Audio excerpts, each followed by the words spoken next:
Like, I imagine like going to your grandma's house and then she gives you like some old candy that is from what, the 18th century, or you don't really know where that candy's from or how long it's been in the pantry, but it has that like old taste, if you know what I mean. マトカが参ります。ご注意ください。 Hello friends, what is good? Welcome to today's video. I'm actually very excited.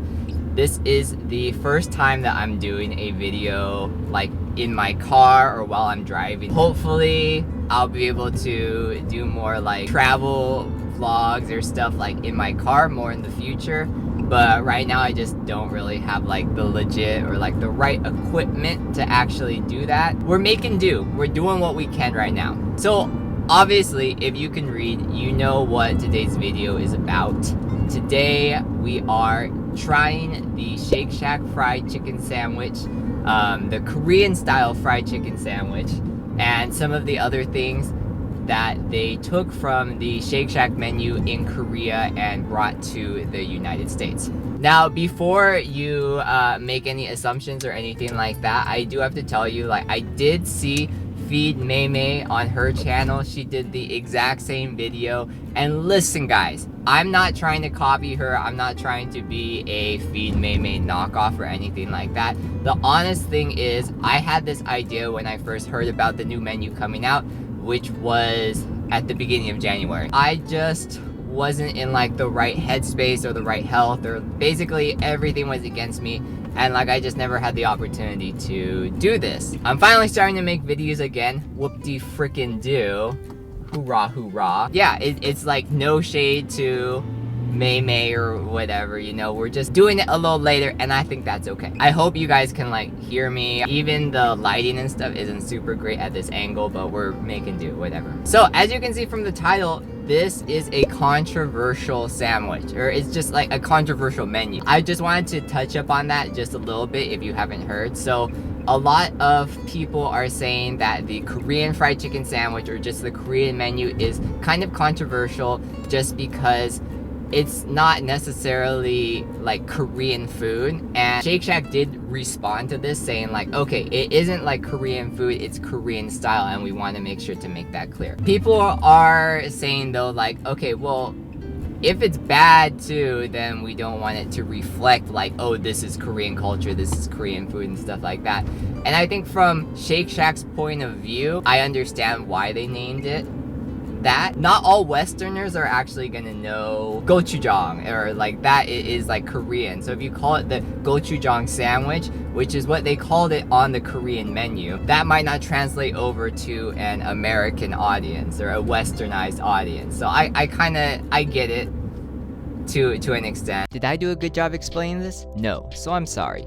Kind of. But you can read too, right? So I'll leave a link to the article about it in the description, and that solves our problem. I'm just hoping it's gonna be good. I pre-ordered it, so I'm driving over right now, and so it should just be pretty easy. And to make sure that it's as fresh as possible, I'm just gonna find a place to park, and then we're gonna test the sandwich and see what's up. So I am very excited. One thing that I do want to point out though is Shake Shack, in my mind, has always been a East Coast thing, and In-N-Out has been the West Coast thing. So I've never been like, oh, Shake Shack's like legit the shit, you know? I had it once in Japan because they actually have Shake Shack in Japan. So I had it once there. Otherwise, I really haven't had it often at all. In-N-Out's always been my thing.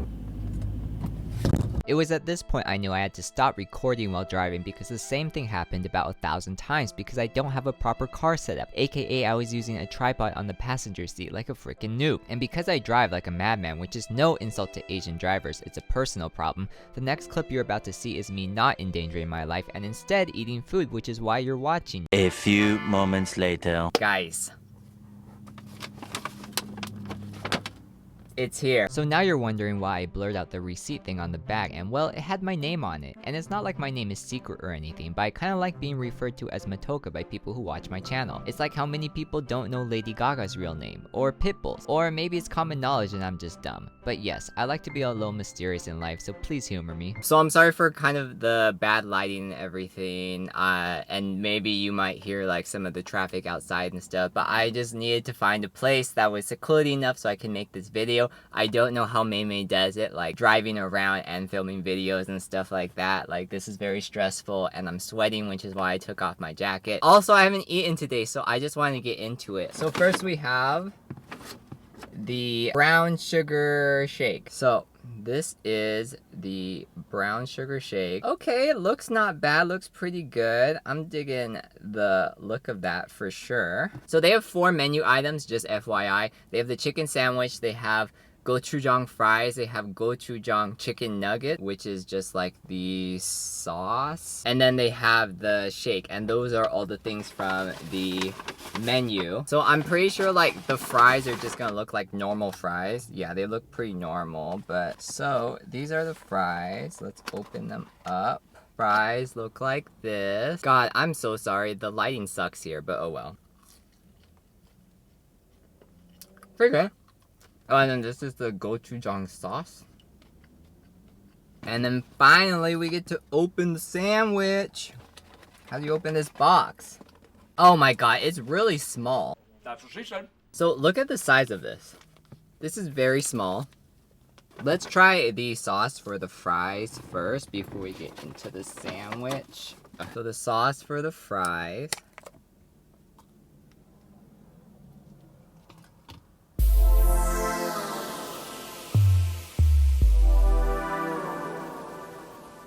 Doesn't smell like gochujang, to be honest. I don't know.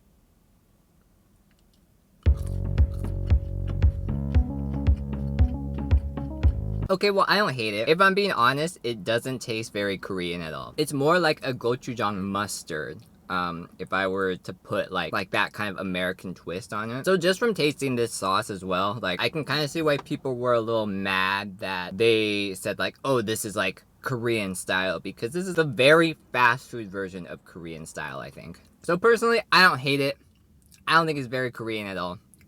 Just like the sauce with the fries and stuff like that. Let's try the shake next. This shake is so freaking expensive. I think it costs almost as much as the hamburger, which is very small in my opinion, so I don't know if that was worth the money either. But this was like $6.50 or something like that, which is crazy, I thought.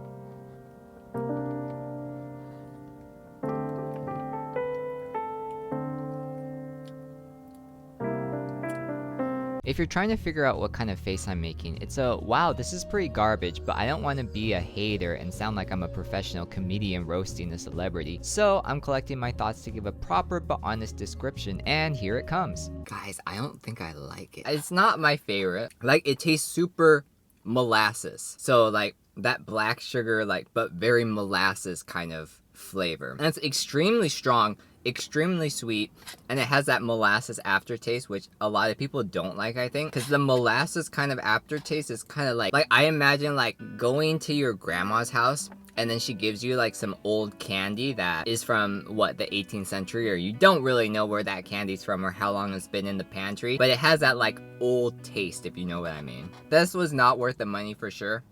Highly disappointed in that. But we are here for the sandwich, of course.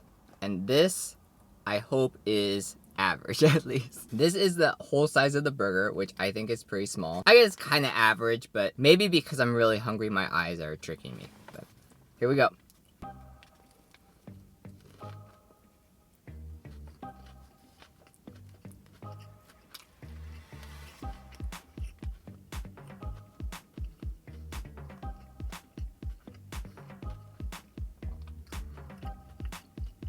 I would say it has the crunch that you expect with Korean fried chicken, I think. So I really like the crunch because I ordered this a little earlier, so the fries aren't like super piping hot or anything like that. And it took me a little while to get here. So it's not like super fresh or anything like that. But it still has that crunch even after it's been sitting for a little bit, which I like. The flavors are innately not very Korean, so I understand why there was a controversy and why people were a little mad about the idea that it is legit Korean style fried chicken sandwich, because it's not like you're getting an actual piece of Korean fried chicken and putting it between two pieces of bread. I mean, it's not bad, but I feel like I've had better chicken sandwiches before, or just better things before. It's not wowing me you know, I'm sorry for the people who don't like In-N-Out, but I have to bring it up again. You know when you go In-N-Out and it's just like a good experience. Like, I don't think I've ever had a bad meal at In-N-Out, and this is just like average. It's mediocre. It's like if I went back to Shake Shack, this is not what I would order again. I would probably order something that they're actually known for, like their regular hamburger or something like that. I think the chicken breast is too thick for the fry, so you're getting like a lot of chicken, not very much fry. The proportions are a little bit off. As you can see just from this, you can see like the chicken is so thick right there, and then there's so much bread on either side too. I'm just saying it's not very impressive. I mean, I'm hungry, so I'm still gonna eat it, but 2021 is gonna be the year of the chicken sandwiches, because I heard McDonald's is also adding 3 new chicken sandwiches. A lot of other places are also adding chicken sandwiches to their menu. So I'm interested to see the competition for sure. But I don't know, I guess because of my expectations, and because I feel like Shake Shack is a little more above, like, it's still fast food, but I would rank it a little higher than other places like Taco Bell or McDonald's or Burger King or like those places. I would say Shake Shack is a step above those, even though I do like In-N-Out more. So I think I was expecting a little more with this. I think it's great that they're pushing the boundaries. They're adding a little bit of different cultures into their menu. That's a really great thing. I do also see where controversy can arise and cultural differences can kind of clash. I would say it was a good try for sure. But it's not something that's on my like favorites list right now. If I would rank it, I would say the chicken sandwich is first, the fries with the dipping sauce are second, and the shake is third. The shake just it's not to my taste for sure. But I can imagine people who like brown sugar boba, they might like this. There's just an aftertaste though.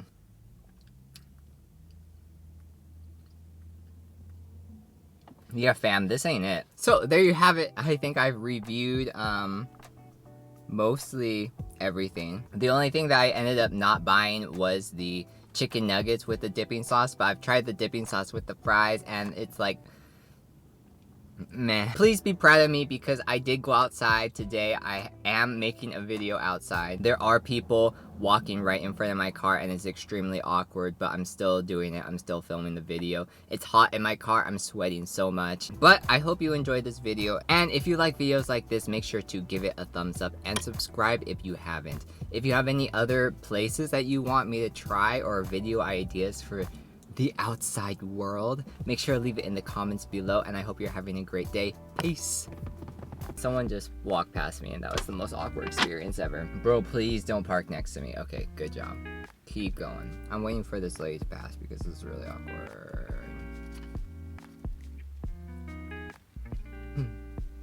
Did she pass? Nope, she's literally just standing there.